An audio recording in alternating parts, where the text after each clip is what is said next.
Hey, it's me, Nalthazar, and welcome to another Magic the Gathering Puzzle Quest video.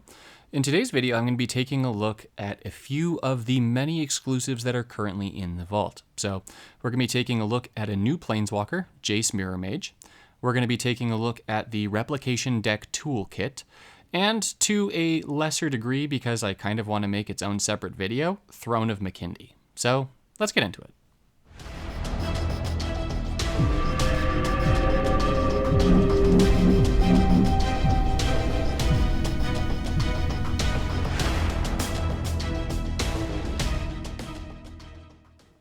Starting with Jace. Jace is a brand new mono blue planeswalker. So Jace has the singular highest blue mana gain in the game at +7. Jace also happens to have +3 in both black and white, with a -2 to the mana bonus for red and green. Jace's 3 abilities are kind of funky. Like, they're good, but it's just sort of funky. Like, if you play with Jace, it's going to feel a lot differently than it does with other planeswalkers, in part because you get to your 3rd ability first, your 1st ability 2nd, and your 2nd ability 3rd, meaning that you can have your 3rd ability without having either your 1st or your 2nd, or you can have your 3rd and your 1st ability without having your 2nd ability.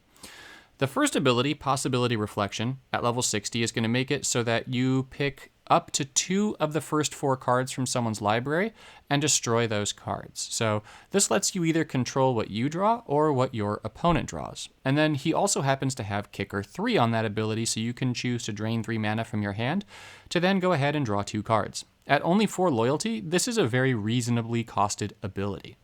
The 2nd ability, Embodied Symmetry, is going to create an Embodied Symmetry token. That token is going to be a wizard. So for purposes of having a party, this actually counts as a wizard in your party.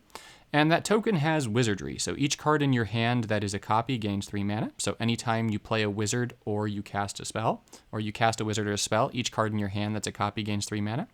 And when you drain mana from your hand, you may destroy the top 2 cards of target player's library. Each of these effects can trigger up to 3 times per turn. Now, because of all of the kicker that's in the set, and just with how strong kicker is as a mechanic right now in this set, it's very easy to get this to trigger multiple times per turn. And so in getting it to trigger multiple times per turn, Jace Mirror Mage is oddly the most effective blue planeswalker at milling players. So getting cards into either your graveyard or your opponent's, which is kind of interesting.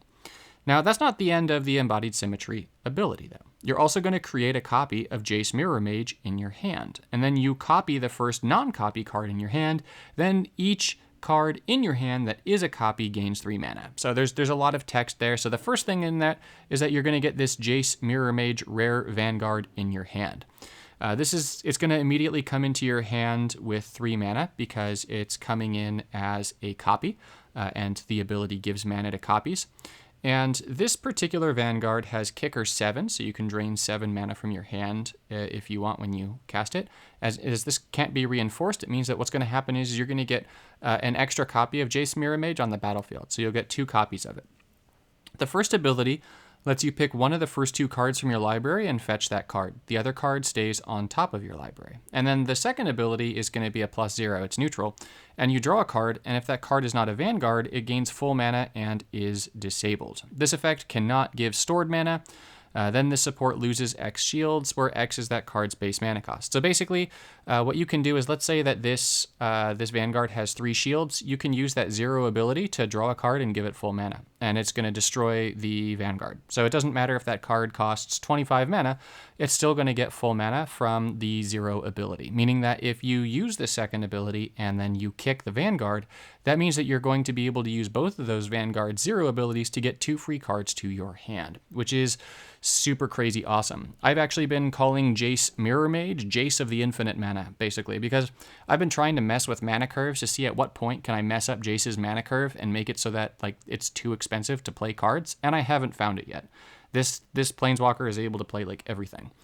And so the other really nice thing is that you're also going to create a copy of the first non-copy card in your hand. So let's say that you've got an Urza in your hand, and then you've got access to your Embodied Symmetry. You can put Urza as the first card in your hand, use Embodied Symmetry, and get an extra copy of Urza and get the Jace Mirror Mage. So It's like you just get so much out of this second ability. It's really good. I'm actually finding that I almost exclusively spam the second ability. And then the third ability is Glimpse of the Infinitude, or Glimpse of Infinitude. Now the text is super small, super small, so I'm going to try and boil it down and make it as simple as possible. So you create a copy in your hand that is a copy of the top card in your library. That top card in your library stays there. You're not drawing it, you're just creating a copy of it.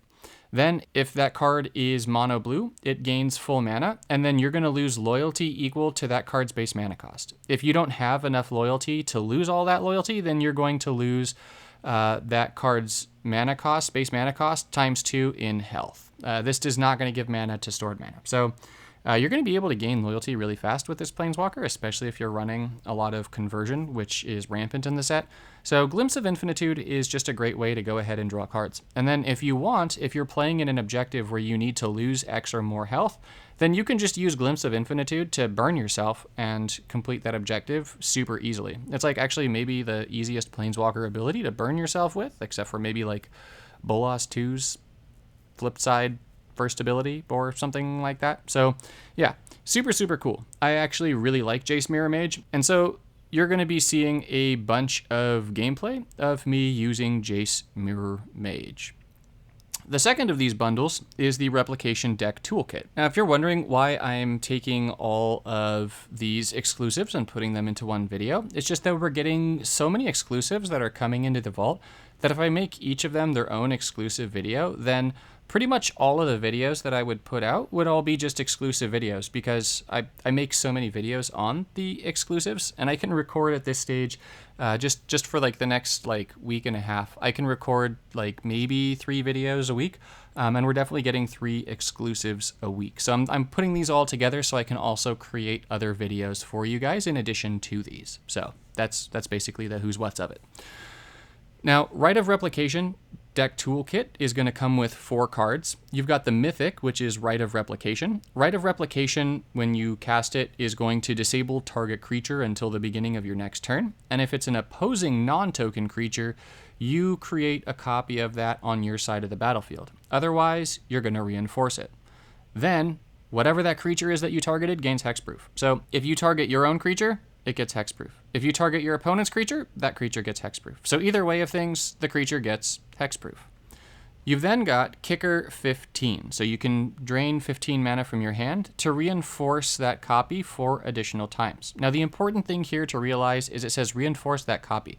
So if you choose to target your own creature with Rite of Replication, you cannot kick Rite of Replication and make 4 additional reinforcements of your own creature. You can only create 4 additional reinforcements of whatever the opponent's creature is. And so just because of the way that the card works, you're going to be giving their creature hexproof, and you're going to be getting 5 copies of that creature, which is very powerful, but it relies on you playing with your opponent's cards. The next card in the bundle is Sphinx of Lost Truths. Sphinx of Lost Truths is 13 for a 3/5. When it enters the battlefield, draw 3 cards, and then it has a kicker 5. Then this creature gets +X, where X is the number of cards in your hand. This card is an incredibly useful, incredibly powerful card in the hands of a newer player who has Jace Unraveler of Secrets. 13 mana for a 3/5 that draws 3 cards is just wacky powerful, because once you get to your third ability, those draw 3 cards are going to be buffing all of your creatures by 12 power and 12 toughness. This also has Kicker to be able to give itself additional buffs, so I actually really like this card, especially with the other blue critter that lets you fetch cards with Kicker from your library. So this card is actually quite useful. I do like Sphinx of Lost Truths. The next card in the bundle is definitely the chase card in the bundle. There's no 2 ways about it. This is by far the best card in the bundle, and it's Training Grounds. So Training Grounds is 8 mana. At the beginning of your turn, destroy and trigger 2 of your activated gems, and when you drain mana from your hand for a kicker effect, you gain 3 mana. So any kicker ability that costs 3 or less effectively becomes free, and any kicker cost that costs more than 3 mana is effectively just you get 3 mana back. It's not reduced by 3, but you get 3 mana back.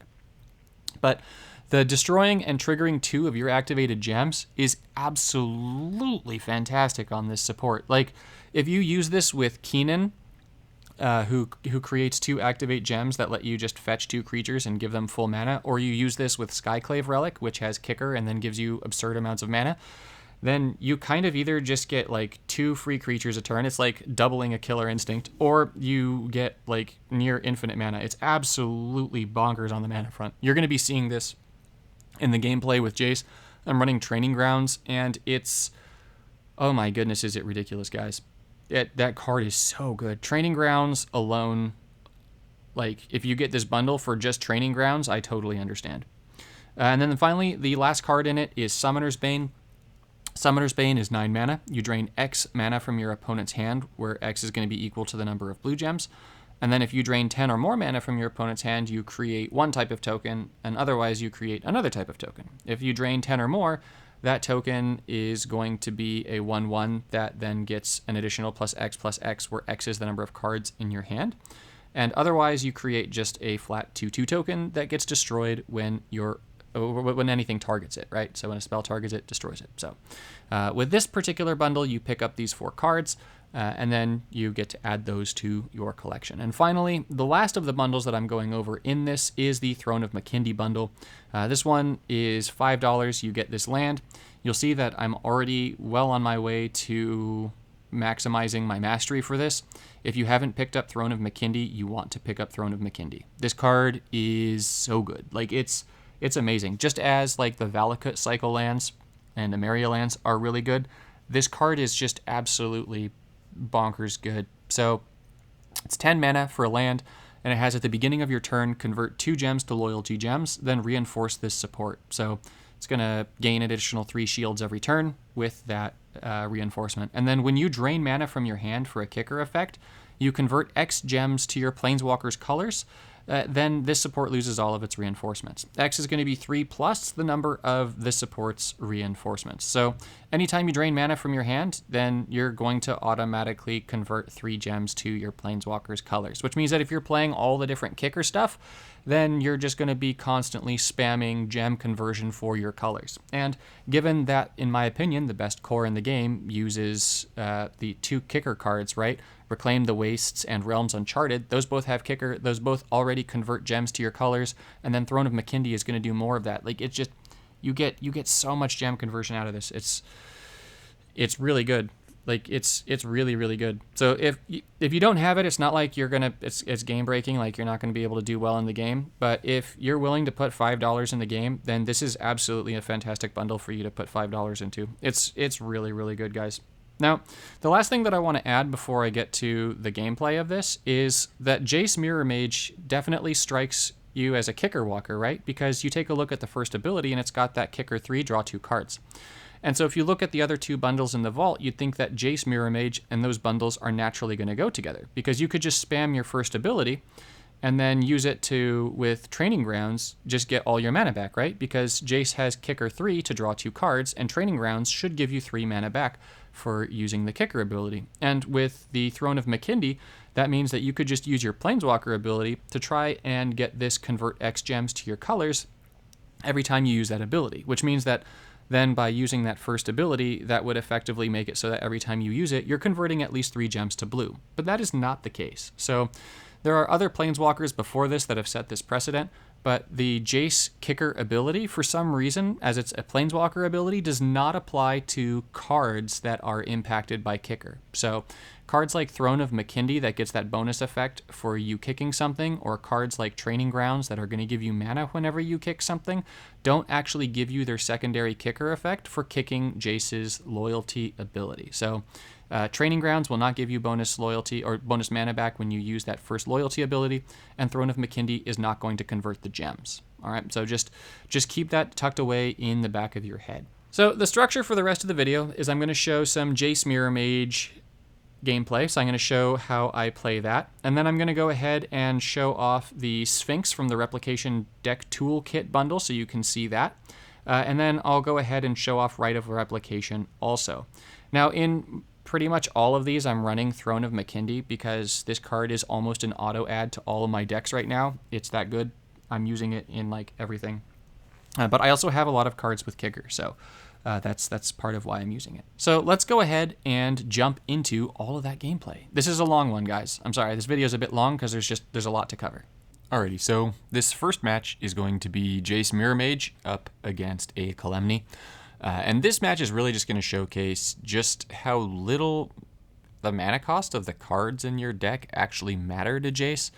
If you've got things like gem converters and whatnot, you can do some pretty wacky things. Now, if you're wondering why I went for the match I did, I was able to take away a double match away from Calamity. And as Calamity has excellent mana gains, I wanted to do that. And I knew that the blue match wasn't really going to do anything for her. Now, right there, you see that I've got my third ability. So if you look on the screen right now next to my life of 95, you can see that the third ability is there. And that's one of the really odd things about playing with this Jace, is that it just sort of changes your perspective of how the cards are going to work, right? Because you've got the third ability, but I didn't have my first or my second. And then that turn, I got a pretty big cascade, and so I was ultimately able to get my first and my second. Now, Skyclave Relic, you're going to see here is... oh my gosh, it's just so filthy with training grounds, guys. Like, geez, it's absolute madness. Like, you definitely want to get your hands on that training grounds bundle if you've got the Skyclave Relic. It's so good. So, Embodied Symmetry, that's the second ability. And that's what's going to start giving me a whole bunch of free stuff. And this is part of why I'm calling this Jace like Jace of the free stuff. So I'm going to use my 0 ability on that to get a free construct. I'm going to use the 0 ability on the other to get myself a free Skyclave Relic. So right there, boom, I just immediately get 2 free cards that are a total of 27 mana for using my second ability. And I've got my second ability token there. And you'll see that I've got both my first and my third ability. Once again, one of those weird things that's only going to happen with this Jace. I am going to go ahead and kick the Skyclave Relic there because I do want more copies of that down on the battlefield. And now is about where this just becomes absolutely foolish. And I say that this is about where things become absolutely foolish because next turn, the training grounds that I have on the battlefield is going to start destroying the Skyclave Relic gems. So the first turn that you play the Skyclave Relic, if you don't have... it's going to make the training grounds isn't going to trigger the gems, is what I mean, right? It's going to activate the gems before the training grounds is able to pop them. But here you're going to see that the training grounds is now going to start popping them. And this is where we get like infinite mana, infinite loyalty sort of, just because this Jace's mana bonus is just so otherworldly high. Now getting a Throne of Makindi there is a pretty big deal too. So having that Throne of Makindi means that I could put that down, start kicking things and getting a whole bunch of mana. So I'm actually going to go ahead and prioritize keeping it. I'm going to use my second ability to go ahead and get myself another Myriad construct. I do want that, and I do want more of those Jace Vanguards because they are oh so good. And so as soon as this is done with all those conversions, boom, I get all the mana. I'm going to go ahead and mutate the construct there, which gives me a free relic. I'm going to get the McKindy down, so I'm going to go ahead and use the Jace, and I actually do kick it, and you're going to see that McKindy doesn't actually, it doesn't go off if you have 0 reinforcements on the Throne of Makindi. So just really quickly out there, you do need to have reinforcements on the Throne of Makindi in order for it to actually do the goodness for you. That being said, so with this Jace right now, you're going to see that I'm not really using my first or my third ability. Both of those abilities are good abilities, but I'm finding that I'm mostly enjoying this Jace just by spamming the second ability. The second ability is that good. It's so crazy good, guys. Now, the only real downside for this Jace, apart from it being a monocolored walker, although for me that's actually kind of an upside right now because of Skyclave Relic, is that this Planeswalker is only as good as the cards that you have. So if you don't have a big collection, this Planeswalker isn't able to do all too much. Whereas if you have a lot of cards at your disposal, then this Planeswalker is going to feel borderline overpowered just because, like, this isn't an entirely imperfect deck, right? I mean, I made this deck so that I could just try and play like the heaviest mana cost cards that I could. And as you're seeing, like the mana cost of the cards means absolutely nothing. So I'm going to go ahead and get that construct out there. I'm going to go ahead and kick it. Oh, I didn't. Did I not kick it that time? I didn't kick it that time. No, I wanted to get the Chromanticores down. I didn't actually want to kill Calamity this turn if I could avoid it. I wanted one more turn of craziness happening. So here I will kick it. You will see the Throne of Makindi is going to start converting gems for me. So we're gonna have training grounds, pop some stuff. We're gonna get a whole bunch of gem conversion going.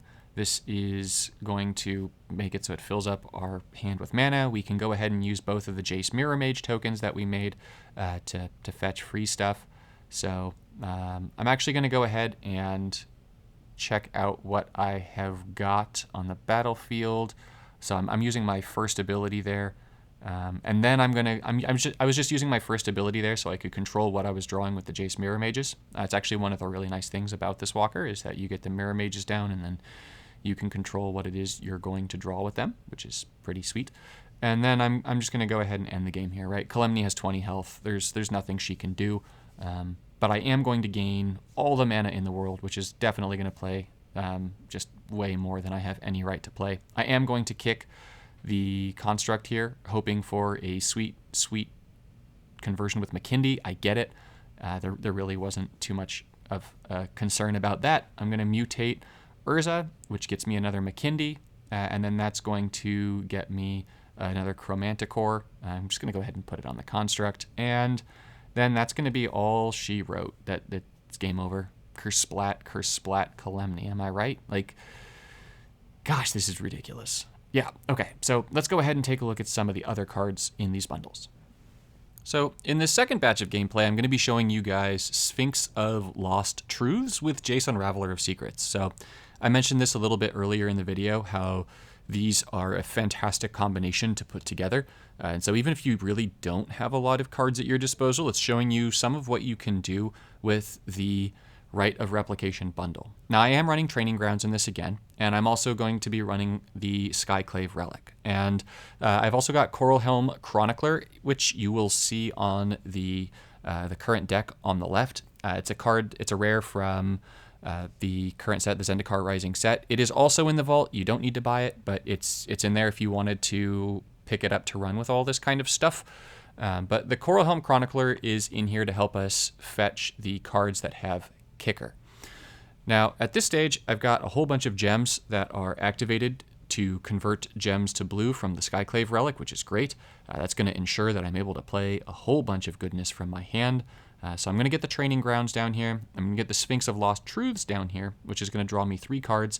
I am going to choose to kick it to give it an additional +5/+5. So that makes it come down as an 8/10, which is pretty nice. Now, because I already had the Skyclave Relic down, unlike in the first match where I needed a turn before the Training Grounds started popping things, Training Grounds is going to be able to start just like immediately popping things for me here. So I do want to get Throne of Makindi down. Throne of Makindi is fantastic. I'd like to get the Coral Helm down also so that I can start fetching more goodness. And then let's see, what would be the best match here? I'm thinking that the red-blue match up on top that it's suggesting might actually be a pretty good one. No, we'll just go for activated gems. We're going to try and maximize our chance to get blue swaps, which gives us a whole bunch of mana. Using the Seagate is going to get us to our 3rd ability, which if you've played with Jace Unraveler, you know means that you're going to be able to do some absolutely filthy things. So I'm going to use the Selendi Vision there to pick up my Turn to Frog, just so I've got removal in case Sarkhan plays another one of those Phoenixes or something, or, you know, it's nice to have removal. Who doesn't like removal? Oh, okay, yeah, okay. So yeah, there's another one of those Phoenixes, but it's mutating the Goose for some reason. That was just like a poor life choice, Brokon, I'm sorry.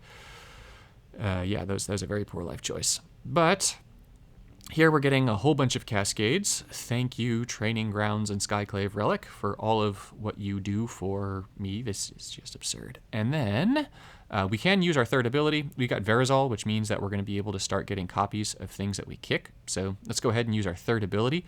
Jace's 3rd ability buffs your creatures, which means that Verazol is going to be getting buffs from Jace's 3rd, which it can just remove to kick more stuff. So let's definitely do that. We're going to use a Selendi Vision here to take a Seagate Restoration so we can get more loyalty, right? Yeah, that's a good choice. So we're going to go ahead and do that. We're going to play the Sphinx of Lost Truths, which is unfortunately only going to draw us 2 cards. If I had been playing it a little bit better, I would have removed something from my hand to maximize what the Sphinx was going to be able to do this turn, but I did not. I am going to go ahead and kick the Sphinx to give it an additional +6/+6. And then Verizal, I can go ahead and remove a buff to get a copy of something, and that's where the Throne of Makindi is now going to convert gems. So it's converting for us, which is giving us enough mana to play so much more from our hand, which is just absolutely crazy. Like, seriously, that I cannot stress enough how strong Training Grounds, Skyclave Relic, and Throne of Makindi are. They're just really, really good. So, like, absolutely wacky stuff. So we're not going to win this turn. We're going to win next turn, which is fine. We're going to play the Seagate Restoration, which is going to draw us a few more cards. Yes, I could have once again removed stuff from my hand, but I'm honestly fine with how this is going. Brokon really only has one chance to win at this stage, which is to play a Ruinous Ultimatum. So unless the card in Brokon's hand here is a Ruinous Ultimatum, then this is game over. And you'll see that my side of the battlefield is just buffing so quickly. Like, you buff so quickly with these cards. Like Throne of Makindi plus the Sphinx plus like just all of the other kicker stuff alone is enough. But yeah, if you've got Skyclave Relic, then that's sort of like the icing on the cake. So the opponent's last card is definitely not a Ruinous Ultimatum, which means that we're guaranteed to be able to do absolutely horrible things to our opponent. I'm going to go ahead and throw away all these things from my hand. And so in throwing away all those things from my hand, I could use my first ability, but meh. I mean, Brokon's already dead, so, you know, why bother? Let's just go ahead and end it for Brokon, and then take a look at Rite of Replication. So we've got one more match. We made the 5 match. Whoop-de-doo, Nelthazar, you made a 5 match. But we don't get any more cascades here, do we? Nope, I do. Okay, I shouldn't be allowed to talk sometimes, because I'm absolutely going to draw 5 more, and that's going to buff all of my creatures for an additional +20, which means that's going to be another +60 to the overall power of my critters on the board. So once again, the overwhelming power of Jace Unraveler of Secrets reveals itself. And yeah, with this super simple deck, we're able to do so much boom booms on our opponent's moons. So it's yeah, so deadly, so good, so much goodness.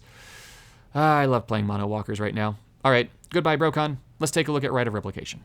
Alrighty, so here we're going to be going up into Legacy for Rite of Replication. Simply, we want to be able to get legacy creatures, right? Legacy creatures are stronger than standard creatures, so if we're going to be stealing our opponent's creatures, why not steal the good stuff, right? Let's see what happens if we try and take the really, really sort of fun wappies that our opponents can throw at us. Now, having Skyclave Relic here is fantastic. I do want to prioritize getting that down with the kicked copies, so I'm actually going to hold off on kicking that Skyclave Relic until I am able to kick it. Now, my opponent is showing off some pretty strong muscle, so we obviously do not like that. I'm going to be reorganizing my hand just a little bit, but I will definitely be able to kick the Relic here. So that's the key. So we're going to get a whole bunch of mana, which is nice. I'm going to be able to play the Relic and kick it, and then I'm going to be able to use Into the Royal to get rid of one of my opponent's critters. I'm going to go ahead and actually get rid of Haktos here. Just because that thing doesn't have any of the horribleness just yet. I am going to kick into the Royal to draw some cards. And now, ideally, we can start to do some wacky stuff. So, we take a look at what we've got. We've got some ways to activate gems. We like that. We want to activate gems. We've got a Throne of Makindi. We like that. We want to get the Throne of Makindi down as soon as possible. So we're going to start by going with the 5 match. That's also going to convert gems to blue, because converting gems to blue is a big win for us. And then we're going to go ahead and see that we could either do one of 2 things. We can convert more gems to blue, which is really nice, or we can take a guaranteed blue match. I'm actually going to go for the risking it for the biscuit to convert more gems to blue, just because that's how I like to play. I like to try and get cascades. Those little gambles are generally worth it to me. And then I'm going to play Into the Royal. I don't actually need to draw a card from it right here, so I'm feeling pretty good about my board state right now. especially given that my opponent is going to need to play a lot in order to be able to do anything particularly scary, given what I've seen from their deck. I don't need to copy anything in my hand right now, so I'm just going to go ahead and play the Throne of Makindi and the Myriad Construct. I am going to kick the Construct here, just to give it a little bit more toughness for depending on what my opponent plays. And of course, it's a Haktos. So the Haktos comes out here. I obviously don't super like seeing the Haktos just yet, because Haktos is going to kill my Construct. But I don't ultimately super mind the Haktos at the same time, because that means that when I use my Embodied Symmetry here, I get my little Jaces. Ideally, what I can do is try and get myself some free Haktoses, right? So if I can get free Haktoses with the Rite of Replication, then that would be some pretty sweet stuff. So I'm going to go ahead, take the white match. I play just one of the Jaces down, which is fine. I don't mind just getting one of them down here. I will be using my first ability here so that I can ensure that the Jace is going to get me something good.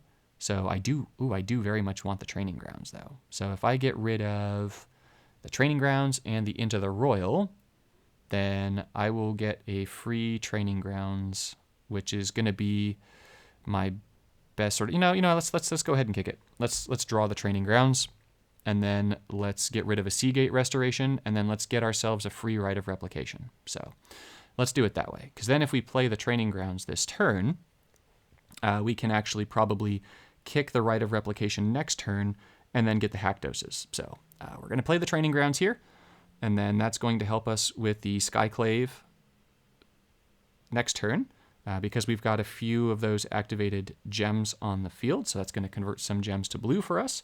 Ideally, that gives us some matches. It doesn't give us any matches out the gate, but that's okay. We can try and risk this for the biscuit. So we're gonna try and play this Rite of Replication here and totally risk it for the biscuit. So the biscuit here is going to be that we get another blue conversion, and with that other blue conversion, we're able to let's see, it's not looking good for the blue conversion. Whatever, we're still gonna risk it for the biscuit here. So we're gonna convert to blue, and we get it. Perfect. Okay, so we're gonna be able to get a whole bunch of free Haktoses here. So let's see, if we make 5 copies of Haktos, it'll have 15 toughness, which will survive the 10 power from their Haktos. So let's do it. So let's reinforce it, and then that's going to give us the McKindy, and then we're going to get 5 Haktoses, which gives us a 50-15 with hexproof, which is always a big win. And then our opponent has got hexproof here, but that's really not a big deal at all, like even remotely. I'm going to go ahead and play, let's prioritize Urza and the Construct, because if we prioritize Urza and the Construct, let's actually toss that other Chromanticore too. No, the game doesn't want me to toss it. Toss it! Get it gone! Get it gone! Let's use our second ability here so that we can get more sweet, sweet goodness. And then, oh yeah, we've got so much sweet goodness. Let's get those Urzas down. Let's see, do we go for the 5 match, or do we go for all the gem conversion?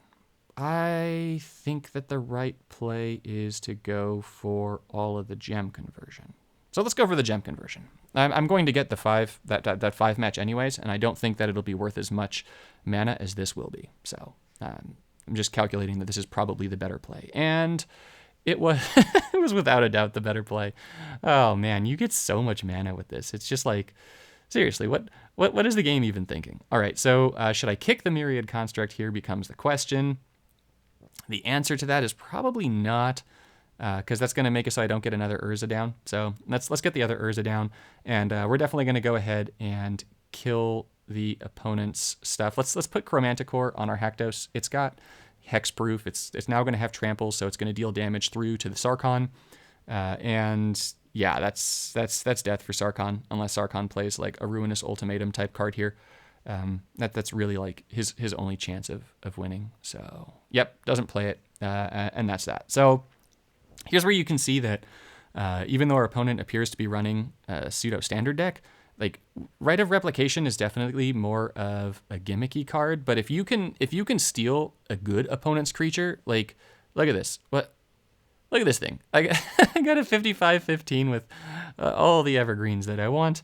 Yes, Chromanticore definitely helped with that. But you know, like we got to do some absolutely wacky nonsense there. So to end this off, let's go ahead and use Glimpse of the Infinitude as our third. We get ourselves another Rite of Replication. Cool stuff. I could actually use that Rite of Replication to freeze down the Haktos here, so we can get one more turn against Brokon. But oh, I know that that's foolish, so I should know better than to do that. But I like to do fun, silly stuff. Let's go ahead, risk it for more biscuits, see if we can get more gem conversion. We do. I'm going to go ahead and get a copy of Urza and give it hexproof. Why not? And then the Jace Mirror Mage. Sure, we can kick it. See if we get anything else out of it. We don't. We win. That's it. Curse splat. Boom, boom, bang. Right? Boom, boom, bang. So let's go ahead and talk about these bundles. Alrighty, so my final thoughts on the different bundles and the things, the cards, right? No.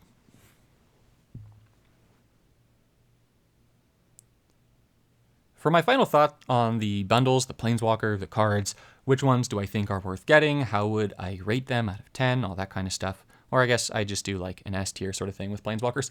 Jace Mirror Mage is definitely an A tier Planeswalker for me. He's very, very strong, but he's not a Planeswalker that just anyone can pick up and use easily. His abilities are a little bit sort of, funky. You definitely want to have this Planeswalker at level 60. You want to maximize the abilities and the blue mana bonus. If you have a good collection of blue cards, then Jace Mirror Mage can very easily feel like an S tier walker just because the amount of mana that you can get with this walker is like entirely unreasonable. Like this Planeswalker is able to get more mana than Nissa Worldwaker, to give you an idea, if you've got the right cards for it. So Jace is very easily able to outpace Nissa in terms of mana and in the ability to play big stuff. So Jace is at least an A tier. The only things really bringing him down are that you have to have the cards to make him good, A.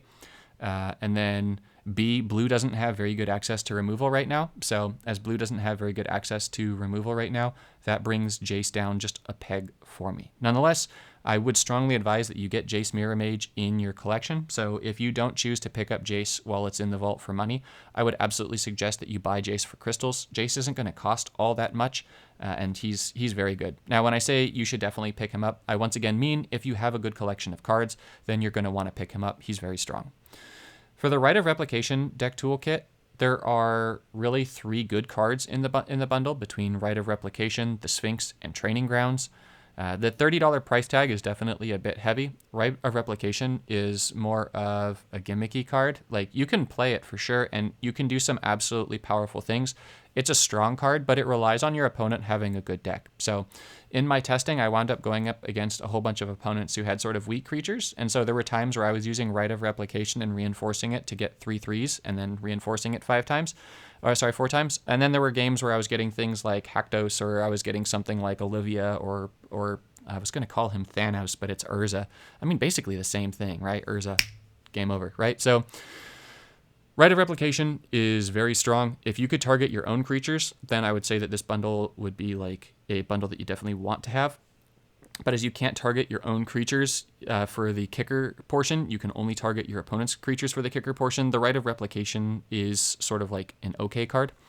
Training Grounds is absolutely a must-have card. There are no two ways about it. This card is a must-have card. But that being said, will you not be able to compete if you don't have this card? No. But there are just so many cards right now in Standard that are top cards that have kicker, that this card, it makes itself useful with the bottom effect, and then it makes itself useful with the top effect by destroying and triggering activated gems also. So I use Training Grounds. Since I got my hands on this bundle, I've been using Training Grounds like as much as I can.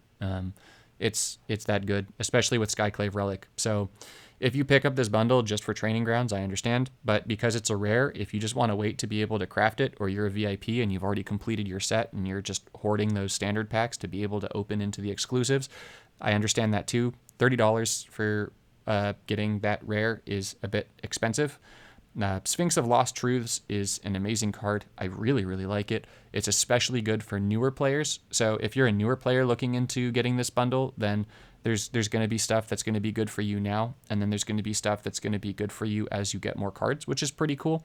And then as you play against stuff that's like super powerful, Rite of Replication is actually a really good response to that. Although the total 29 mana is going to be pretty hard for you if you don't have ways of getting tons and tons of mana. Summoner's Bane is more of like an okay card. It's more of like a frustrating card for you to go up against, but isn't going to be a big game changer. So the Replication deck toolkit, if you wind up buying it, you're probably buying it for Training Grounds because Training Grounds is ridiculous. Which brings us to the third and final bundle that I'm going over here, which is Throne of Makindi. I know that at the time of my recording this, there's 2 days, 9 hours left. That means that you've got 2 days, 9 hours left to pick up one of the best cards in the set. I would strongly advise that you pick up Throne of Makindi. I was actually like 5 minutes away from just going and hitting, boop, this card is mine, so that I could make this video regardless. And then Oktagon was really, really cool. And they sent me the 3 bundles so that I could make this video for you guys. But you absolutely want to pick up Throne of Makindi. Everyone who's asked me, like, should I pick up this card? It's a hands down yes. Like, there's not even like, I wouldn't even think about it, right? Because there are just so many cards with kicker that are good that you're going to want to use in your decks. And then the gem conversion from this is just so good. It's so good. I'm using it in almost all my decks now at this point. There aren't very many decks where I am not using Throne of Makindi in Standard. So it's early on in the Zendikar life cycle, and Throne is a card that you're going to get a lot of use out of. I think that $5 as a price point for a bundle is really good. I think that $25, $30 bundles are a bit expensive, but I think that $5 bundles are very reasonable. So if you're willing to put money into the game, then you do want to get yourself Throne of Makindi. This is definitely worth picking up. So if you've gotten any of these, if you've done some crazy things, let me know what you've done. Some of my patrons in Discord have been telling me about some of the shenanigans they've been doing with Rite of Replication, like sending their opponent a Gaia's Revenge using Oko, and then using Rite of Replication on the disabled Gaia's Revenge that they sent to Oko to replicate it 5 times and then smack their face. That was pretty cool. But there's some wacky things you can do with it for sure. So if you pick up any of these bundles, let me know what you do with them. I'd be interested to see what more people are doing with these cards and walkers. Thank you guys so much for watching as always, and I'll see you in the next one.